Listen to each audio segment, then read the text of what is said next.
But actually now, Jake Paul has got to think about what he's doing next. If you're that good and you think you're clever, why don't you fight Usyk? Alexander Usyk, he'll fight you. Let's see how that works out for you. You get flattened. Game over. To fight voluntarily to defend their championship against Jake Paul. Which, if I'm being honest, that's kind of crazy, bro. Isn't that crazy? Right? You're telling me you fought somebody that's not a natural cruiserweight, right? And the number 14 cruiserweight in the world, according to the WBA. This is an absolute mockery. It's an absolute disgrace. It's a total piss take. Boxing fans and insiders are fuming after the WBA's shocking decision to rank Jake Paul in the top 15 cruiserweights. Too many, it's a complete insult to fighters who've spent their entire careers grinding for recognition. Jake hasn't beaten a single top-tier opponent, just aging legends and no-name fighters who posed no real threat. This bold move by the WBA has triggered outrage, with many calling for a full-blown boycott. Boxing voices are demanding change, saying this fame over skill mindset is killing the sport's credibility and mocking the warriors, still clawing their way to the top. So I've just found out that Jake Paul, the YouTuber influencer who has been doing a bit of boxing against people who aren't boxers, aside from Tommy Fury, who is a complete novice boxer, and an old retired champion in Julio Cesar Chavez Jr., who has been through rehab and all kinds of stuff, been out the ring for quite a while, an OAP Mike Tyson, who physically is in a terrible place, and two now inactive cruiserweights called Andre August and Ryan Borland, who I have absolutely no idea who they are. I've just found out that that's what qualifies you as the number 14 cruiserweight in the world, according to the WBA. This is an absolute mockery. It's an absolute disgrace. It's a total piss take. I've been in the middle of making another video about Hamza Shiraz and Edgar Berlanga, and I've had to just stop what I'm doing and make a reaction to this. And I'm just going to go in raw here because I'm absolutely furious. I'm absolutely furious. Like, this is the sort of shit that we have to deal with as boxing fans. Everybody in this sport, and I call it a sport because that's exactly what it is, tries to treat it like it's just a business, like it's just a way of lining their back pockets. You cannot tell me in any world that Jake Paul has done enough to be ranked as the number 14 cruiserweight in the entire world. And I want to be really clear from the off, this isn't actually an attack on Jake Paul's boxing ability, because that's not what this is about. It's about what have you done to show me you're the 14th best cruiserweight in the world. Because for all I know, you might put him in there and he might do really bloody well. But that's not the point. You have to earn that position. How can you have earned that position? By fighting a bunch of influencers, athletes from other sports, and having lost to one of the only active boxers that you've actually faced in Tommy Fury, who very much is a part-time boxer at this point in his life. And then your most recent and highest profile win being against a guy who didn't throw a bloody punch for the... Outrage exploded when Happy Punch broke the news. Jake Paul is officially ranked number 14 cruiserweight by the WBA, and now he's eligible to challenge Zordo Ramirez for the title. Fans are furious, calling it a joke. Jake's never fought a top threat. His resume is padded with retired names and faceless opponents, and now he's somehow ranked alongside elite fighters. That's a slap in the face to boxers who've bled for years to earn their spots. Now, real contenders may be forced to defend their titles against a social media star. It's madness, and too many, it's a blatant mockery of boxing's code of merit. A world title. Jake Paul, after beating Julio Cesar Chavez Jr., has now been moved to number 14 in the WBA official rankings, meaning he can be a voluntary defense for Zurdo Gilberto Ramirez's world title. But this is now where we need to beg the question of what is wrong with these rankings, because there is no world where Jake Paul is the 14th best cruiserweight. What do we do? What's boxing got to do to save this? Is it go to a one belt division like the UFC have, or is it just for the divisions that we've got and the belts that we've got to actually just sort themselves out? Make sure you're subscribed for the updates. We'll keep it coming, but this is mental. As the backlash grows, critics are accusing the WBA of chasing clout and cash instead of honoring the grind. Giving Jake Paul this ranking isn't about his boxing record, it's about his bankability. And that's dangerous. This isn't just about one guy, it's about what the sport stands for. When business trumps integrity, the whole ranking system becomes a joke. For fighters who've fought wars to climb the ladder, this move feels like betrayal. The cruiserweight division, once full of proud champions, now faces a credibility crisis that money can't fix. After defeating Julio Cesar Chavez Jr., the WBA decided to give Jake Paul a ranking. According to them, he's the 14th best cruiserweight boxer in the world. I know they're trying to push him for a title shot and it's the show business and whatnot, but you're disrespecting all the cruiserweight boxers with this one. And to even be ranked, aren't you supposed to actually defeat someone who's ranked? Julio Cesar Chavez Jr. hasn't been ranked in years. But let's be real, Jake Paul's win over Julio Cesar Chavez Jr. did change the conversation. What people once laughed off as a gimmick is now being seen as a real campaign. That victory gave Jake the boost he needed, forcing even the most traditional corners of boxing to take him seriously. Whether fans like it or not, he's now in the mix. Champions can't just ignore him anymore.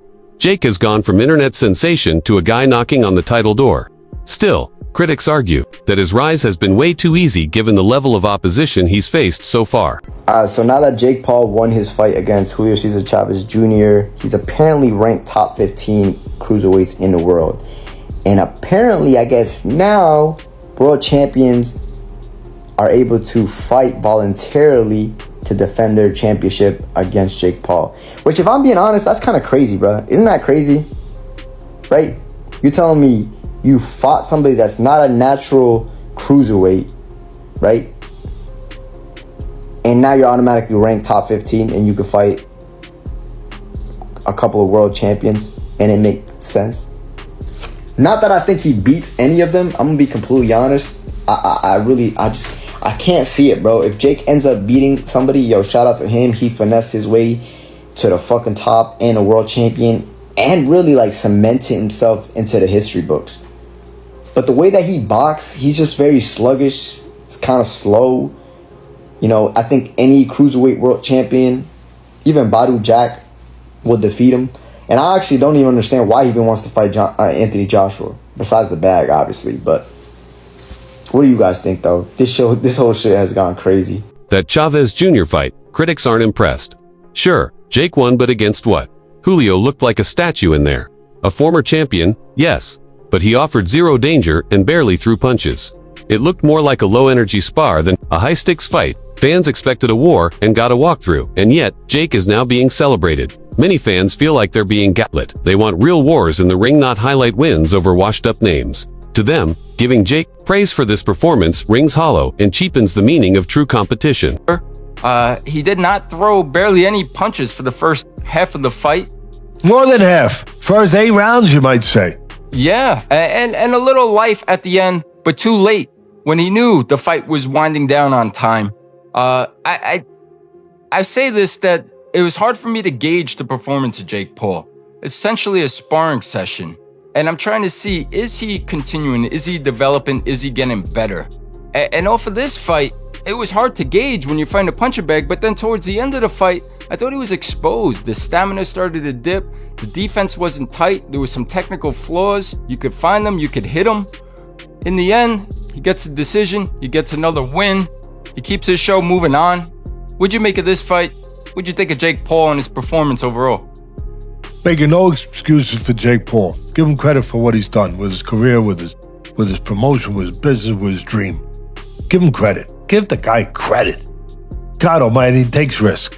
Julio Cesar Chavez Jr.'s career has long been defined by underachievement. Even at his peak, he rarely lived up to expectations, leaving fans and experts scratching their heads. Throw in his battles with addiction and time spent in rehab, and it's clear he wasn't anywhere near elite shape when he faced Jake Paul. Many argue Jake's team saw this as the perfect opportunity, big name with little resistance. Picking Julio wasn't random. It was a calculated move to snatch credibility, without taking real risk, and it's why many now believe Jake is gaming the system. Chavez Jr., one guy performed, one guy did what he was supposed to do, brought the fight in, and one guy just didn't. And if I'm talking about Jake Paul and a former world champion, you'd think that what I'm about to say favors the former world champion. And then you realize I'm talking about Chavez Jr., and then you say, no, well, okay, we have to flip those because Chavez Jr. is known for disappointing on the biggest stage, and that's what happened again here. I cannot tell you how disappointed I am in watching Chavez Jr. over the first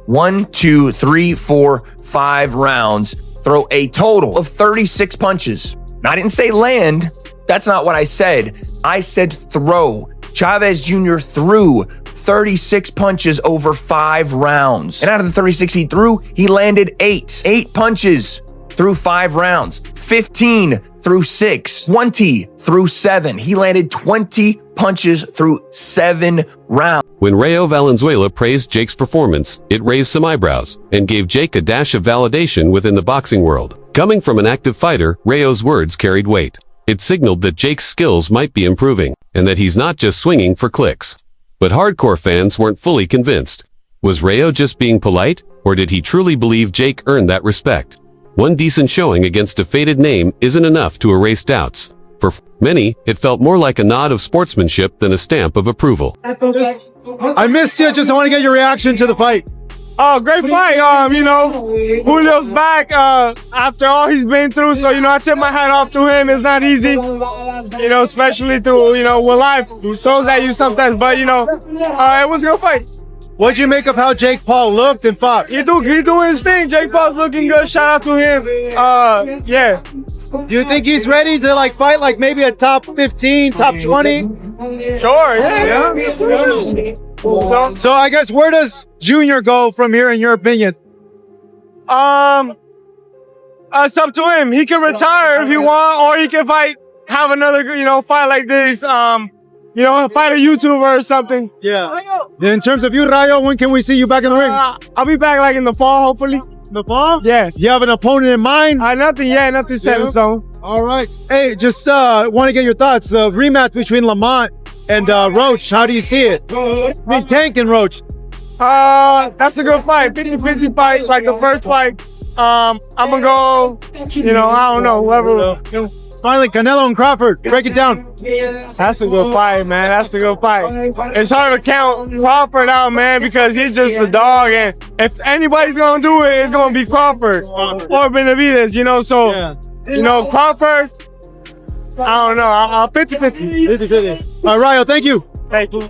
Jake Paul isn't slowing down. In fact, he just called out Canelo Alvarez for a Cruiserweight world title bout, a bold move that left the boxing world stunned. It shows Jake knows how to sell a fight, and he's betting that Canelo might chase the money too. Jake's call-out is part business, part delusion, depending on who you ask. While some admire the hustle, others see this as just more smoke and mirrors. To them, Jake isn't chasing greatness, he's chasing headlines. And that's exactly the problem with boxing's current state. It's Canelo. I mean, this moment will prove that I'm the face of boxing, the largest attraction. And me versus Canelo at 200 pounds for the Cruiserweight championship of the world.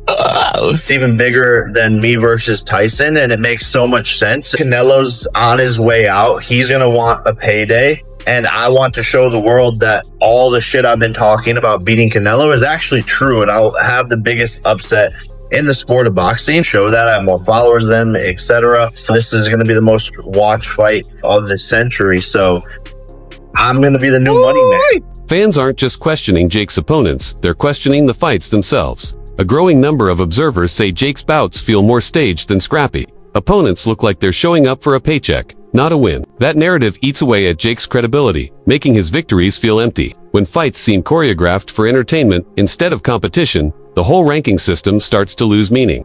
Real boxing is about heart and grit, not scripted drama. And that's exactly what fans are afraid Jake's rise is replacing.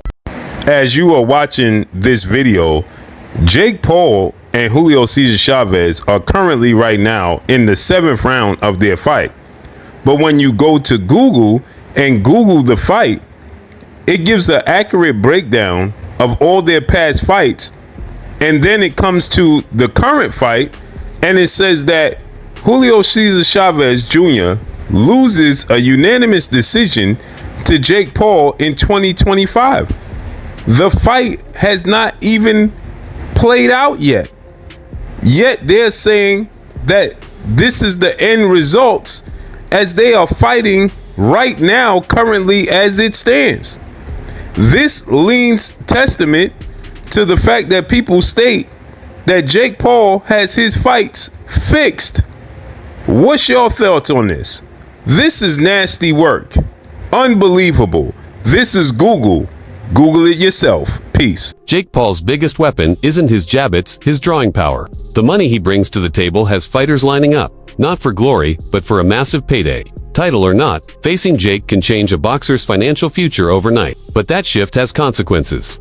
The focus turns from legacy to profit.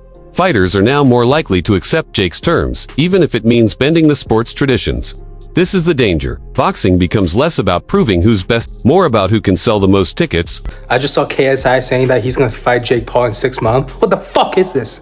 Another celebrity bullshit scam? Nah, none of that fucking bullshit. Jake Paul, I will fight you. I'm a fucking nobody. I'm no washed up legend, no fucking celebrity. I'm nothing. I'm nobody. But I will fight you. Give me 6 months. I will be the one to step in that ring with you. And I'll fight you for real. All smoke, all heart, all grit. That's what it really takes. That's what boxing fans fucking deserve. Yo, everybody, if you're watching this, add Jake Paul, tag him, do whatever it takes. Let's make this happen. It won't be KSI, another fucking celebrity, another fucking bullshit, fucking wasted boxing scam. It will be me, someone with no background, no experience, no nothing. I come from nothing, and I'll fight him. I'll give everybody the fight they deserve. We wanted to see Iron Mike knock him down on his ass. You know what? I'm here to finish the job. Let's make this fucking happen. The outrage over Jake Paul's WBA ranking isn't just loud, it's everywhere. Fans are livid that a win over a barely present opponent has earned Jake Cruiserweight status. To longtime boxing followers, it feels like a slap in the face. Years of blood, sweat, and sacrifice from real contenders seem to mean nothing. All it took was a flashy name and a shallow victory, and now Jake's ranked. It's no wonder die-hard supporters feel betrayed, watching their sport lean into celebrity over credibility. So after Jake Paul's win against Chavez Jr., he's officially ranked number 9 in America for the Cruiserweight division and number 70 in the world, which this is ridiculous. Chavez Jr. was retired. How can beating him mean that you're top 10 in the Cruiserweight division when there's actual fighters and prospects that's been working their way up? This is crazy. He's fought at heavyweight, he fought asterisk at whatever weight, but he's only fought 2 real boxers, Tommy Fury and now Chavez Jr. And an 80-year-old Mike Tyson, there's no way he should be ranked in the top 10. They're already calling for a fight with him and Zurdo Ramirez, which is ridiculous. I feel Jake Paul loses to any young prospect in boxing right now. Any one of them takes him out. Seems like the sanctioning bodies are just trying to cash out real quick before this little era is over. It's bringing a lot of, popularity and notoriety to boxing. A lot of new casual fans are coming to the sport, so I guess it's good putting boxing back on the big stage. But this is cancerous for the sport itself. Aside from all the glamour and viewership, this is cancerous to the sport. We see how they just sell out for the money. Boxing purists were especially disgusted by what they saw in the final rounds of Jake versus Julio. Instead of digging deep, Julio looked like he was going through the motions. That last-minute burst, it felt more like damage control than a comeback. Jake's career has long been tainted by whispers of fixed fights, and this was no different. He keeps picking worn-out fighters and collecting empty wins. Too many fans, it's just more proof that Jake's path to the top is more scripted than earned on. That's wrecking his reputation as a real contender. Back to the pain game today. We're going to talk Darren Till versus Tommy Fury / John Fury, of course. But first, some more important and quite serious news in the combat sports world. Mike Tyson versus Jake Paul, it's come out now. It was rigged. I can't believe it. You have to question the validity of boxing these days when you can't trust 2 professionals to get in the ring and do their best against each other. And instead you find out Mike Tyson pulling his punches, not trying to hurt Jake Paul. Absolute disgrace. I thought better of them. I really did. I thought that Mike Tyson, especially Iron Mike, you was going to go in there and knock Jake clean out. But here he is, not trying. I'm so disappointed in. Carl Froch didn't hold back, and he spoke for a lot of legends. The former champ called out Jake Paul in brutal fashion, saying if Jake really wants respect, he should face someone like Alexander Usyk. Froch even laughed off Jake as a clown fighter, cutting deep into Jake's image. He blasted the idea that Jake has real knockout power, saying it's hype built on soft matchups. Froch's comments cut to the heart of the debate. Is Jake Paul a boxing threat or just a viral illusion? Until Jake fights someone legit, that doubt will keep hanging over him. He's useless. Who said Jake Paul's got power? It's like he's hitting him with a feather duster, just flicking it in his face. It does make you question them wins he's had, where he's hit him with one shot and they fell on the floor like they've been tasered. Can you imagine that being my dream fight and my biggest payday? Fighting a clown.